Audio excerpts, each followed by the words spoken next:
एक बार फिर से स्वागत है आपके अपने चैनल प्लस स्टडी IQ पर। दोस्तों आज का अपना टॉपिक है सीआरपी। दोस्तों सीआरपी क्या होता है, साथ ही इसका इंट्रोडक्शन क्या होता है, इसका नॉर्मल वैल्यू क्या होती है, क्लिनिकल सिग्निफिकेंस क्या होता है और प्रिंसिपल क्या होता है, साथ ही टेस्ट प्रोसीजर इसमें क्या हम फॉलो करते हैं। दोस्तों ये पूरी डिटेल हम स्टेप बाय स्टेप इसमें जानेंगे। जैसे कि सबसे पहले हम स्टार्ट करें दोस्तों इंट्रोडक्शन, जो सीआरपी क्या होता है। तो सीआरपी दोस्तों अगर फुल फॉर्म की बात करें, सीआरपी का फुल फॉर्म होता है C reactive protein. C reactive proteins का मीन्स यानी ये एक स्पेशल टाइप्स का दोस्तों प्रोटीन होता है और ये दोस्तों लीवर के द्वारा प्रोड्यूस होता है।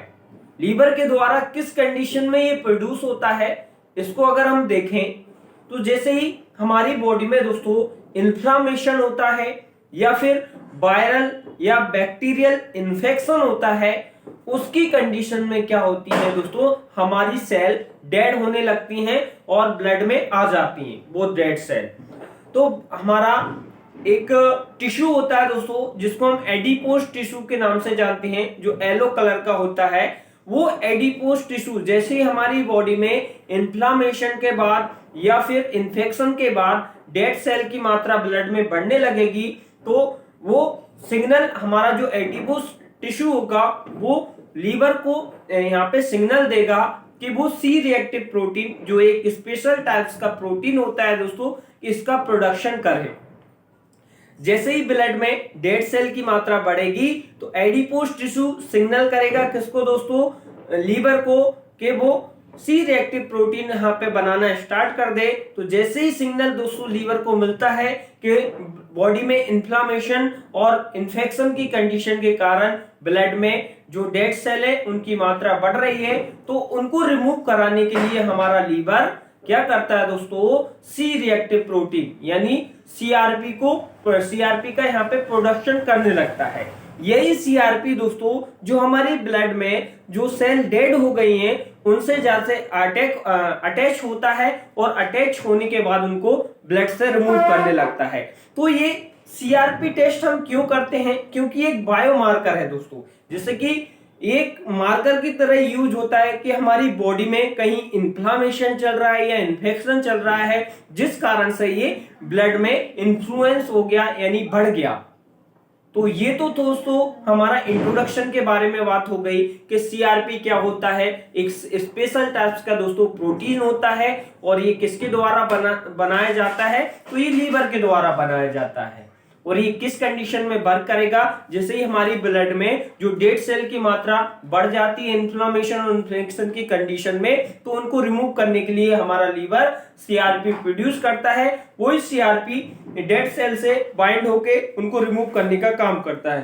तो ये एक बायोमार्कर के टेस्ट के रूप में दोस्तों ये हम यूज करते हैं। ये इंट्रोडक्शन के बारे में इसकी जानकारी हो गई।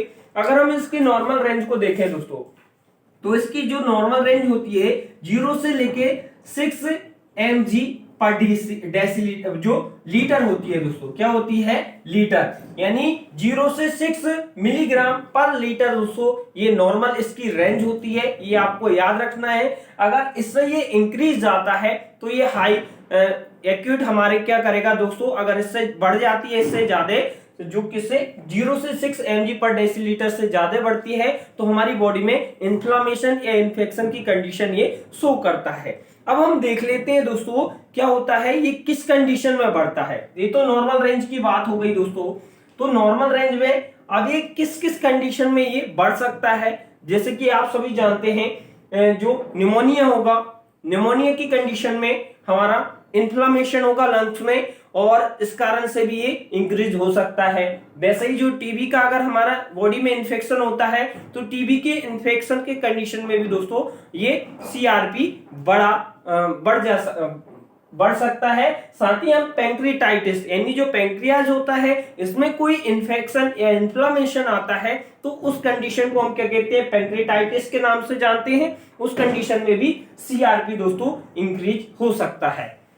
साथ ही बात करें अपेंडिसाइटिस, तो जो अपेंडिक्स होता है दोस्तों उसमें अगर इन्फेक्शन होता है तो उस कंडीशन में भी सीआरपी बढ़ सकता है। साथ ही मेनिंजाइटिस की कंडीशन में भी दोस्तों जो ब्रेन में इन्फ्लेमेशन आता है तो उस कंडीशन को हम क्या कहते हैं, मेनिंजाइटिस की नाम से जानते हैं, तो उस कंडीशन में भी बढ़ सकता है सीआरपी। साथ ही दोस्तों जो स्किन इन्फेक्शन होता है, हमारी जो स्किन इन्फेक्शन होता है बॉडी में, उस कंडीशन में भी सीआरपी बढ़ सकता है। साथ ही जो ऑटो इम्यून डिसीज होती है, यहाँ पे ऑटो इम्यून जो डिसऑर्डर होते हैं, जैसे कि हम रेमेटॉइड आर्थराइटिस के बारे में सभी जानते हैं, रेमेटॉइड आर्थराइटिस की कंडीशन में भी दोस्तों सीआरपी बढ़ सकता है।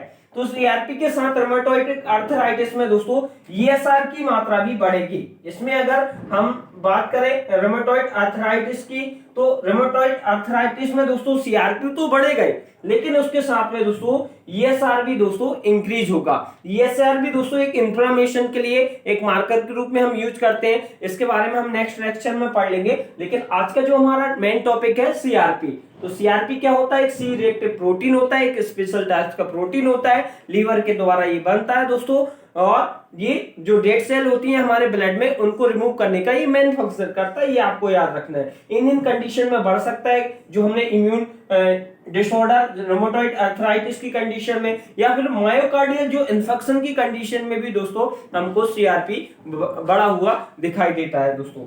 तो साथ ही ये इन्फ्लुएंस यानी और ज्यादा ये तो नॉर्मली कंडीशन में एक्यूट लेवल पे बढ़ सकता है, जो साथ ही और किस किस कंडीशन में ये बढ़ सकता है, तो दोस्तों अगर ये हायर 200 से ज्यादा अगर ये इंक्रीज होता है, तो ये लिम्फोमा की कंडीशन में दोस्तों, जो कैंसर हम नाम से जानते हैं, मल्टीपल माइलोमा की कंडीशन में भी ये दोस्तों हाई लेवल पे बढ़ सकता है।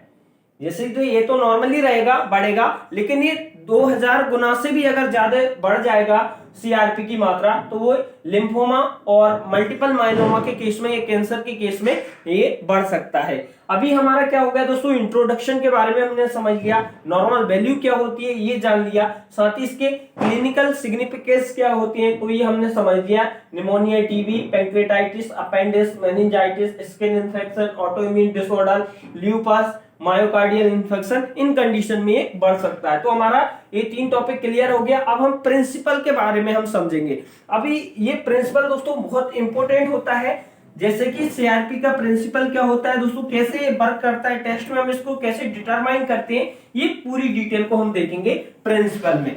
तो प्रिंसिपल में जैसे कि आप इसमें जो सीआरपी होता है दोस्तों, सीआरपी हम किससे लगाते हैं, जो हम सैंपल लेते हैं स्पेसिमेन में क्या यूज करते हैं दोस्तों, सीरम लेते हैं। तो सीरम में ऑलमोस्ट क्या रहता है, जो सी रिएक्टिव प्रोटीन प्रेजेंट होता है, जो इन्फ्लामेशन और वायरल इन्फेक्शन की कंडीशन में या बैक्टीरियल इन्फेक्शन की कंडीशन में ये सीरम में प्रेजेंट होता है। अब यही सीरम में प्रेजेंट जो सीआरपी है दोस्तों, जो हम रिएजेंट यूज करते हैं, इसमें कौन सा रिएजेंट यूज करते हैं दोस्तों, लेटेक्स पार्टिकल्स हम यूज करते हैं। एक लेटेस्ट पार्टिकल रिएजेंट हम यूज करते हैं, जिसमें रिएजेंट में आपको क्या क्या मिलेगा दोस्तों, 3 यहाँ पे 3 बोतल इसमें रहती हैं। एक पॉजिटिव कंट्रोल वाली रहती है दोस्तों, एक यहाँ पे नेगेटिव कंट्रोल वाली, और एक जो मेन हम दोस्तों रिएजेंट यूज करते हैं जो व्हाइट कलर का आप सभी ने देखा होगा। और ये 3 बोतल इसमें आती है दोस्तों, एक पॉजिटिव कंट्रोल, एक नेगेटिव कंट्रोल, और एक ये रिएजेंट जिसका हम यूज करते हैं। अब इसी रिएजेंट में दोस्तों जो लेटेक्स पार्टिकल इसमें होते हैं, ये लेटेक्स पार्टिकल जो सीरम में प्रेजेंट जो सीआरपी होता है, इस सीआरपी के साथ क्या करेगा, जो सीआरपी होगा किसमें, सीरम में प्रेजेंट है। अब ये सीरम में यहाँ पे प्रेजेंट है, इसके साथ किसमें, लेटेक्स जो पार्टिकल हम यूज कर रहे हैं रिएजेंट का, इसके साथ यहाँ पे क्या करता है, अगर ये प्रेजेंट होगा सीरम में, तो ये एग्लूटिनेशन शो करता है दोस्तों, एग्लूटिनेशन शो करता है। तो एग्लूटेशन ये शो करना, यानी सीआरपी अगर हमारे सीरम में प्रेजेंट है, तो ये लेटेक्स पार्टिकल इससे रिएक्शन करके क्या करेगा, एग्लूटिनेशन शो करेगा। यही इसका प्रिंसिपल होता है सिंपली। और अब हम बात करेंगे दोस्तों उसके टेस्ट प्रोसीजर के बारे में। टेस्ट प्रोसीजर में आपको क्या क्या रिक्वायरमेंट रहेगी, तो टेस्ट प्रोसीजर में एक तो स्पेसिमेन जो हम सीरम यूज कर रहे हैं, ये तो हमें लगेगा ही दोस्तों, स्पेसिमेन ही रहेगा। स्पेसिमेन में हम क्या क्या यूज कर रहे हैं दोस्तों, सिर्फ सीरम यहाँ पे यूज करेंगे, पेशेंट सीरम हम यूज करेंगे, जिसमें सीआरपी अगर होगा तो एग्लूटिनेशन लेटेक्स पार्टिकल के साथ यहाँ पे शो करेगा, अदर नहीं करेगा। तो ठीक है, तो इसमें हमने साथ ही इसमें रिएजेंट किट ले लिया, रिएजेंट किट रहेगी इसमें अवेलेबल, रिएजेंट किट रिक्वायरमेंट रहेगी। रिक्वायरमेंट की अगर हम बात करें इसमें देख लेते हैं, रिक्वायरमेंट में क्या क्या रहेगा। एक तो स्पेसिमेन हमको चाहिए, रिएजेंट हमें लेटेक्स पार्टिकल का चाहिए, साथ ही दोस्तों एनएस हमको चाहिए नॉर्मल सेलाइन, और स्लाइड चाहिए हमको, जो स्लाइड हम यूज करते हैं दोस्तों सीआरपी में।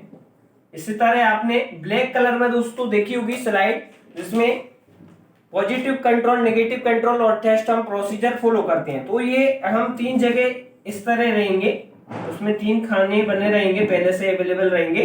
तो एक में हम सभी में क्या क्या डालेंगे दोस्तों, हमने सीरम ले लिया 1 ड्रॉप, इसमें फिर हम पॉजिटिव कंट्रोल डालेंगे एक में नेगेटिव कंट्रोल डालेंगे, और एक में ये रिएजेंट डालेंगे लेटेक्स पार्टिकल वाला। तीनों में पहले तो 1 ड्रॉप हमको सीरम लेना है, और फिर इसमें हमको पॉजिटिव कंट्रोल, नेगेटिव कंट्रोल की 1 ड्रॉप और रिएजेंट की 1 ड्रॉप हमको लेना है। जैसे ही अगर पॉजिटिव कंट्रोल में क्या होता है, एग्लूटिनेशन शो करेगा तो वो पॉजिटिव कंट्रोल यहाँ पे शो हो जाएगा। यहाँ पे नेगेटिव कंट्रोल में दोस्तों यहाँ पे कोई भी एग्लूटिनेशन नहीं होगी, और जैसे ही अगर ये रिएजेंट वाले में दोस्तों अगर होता है एग्लूटिनेशन तो वो पॉजिटिव टेस्ट कहलाएगा, और अगर इसमें एग्लूटिनेशन नहीं होगी तो नेगेटिव कहलाएगा। ये थी टेस्ट प्रोसीजर के बारे में दोस्तों। ये पूरी डिटेल को हमने देखा कि किस किस कंडीशन में सीआरपी बढ़ सकता है, क्या होता है।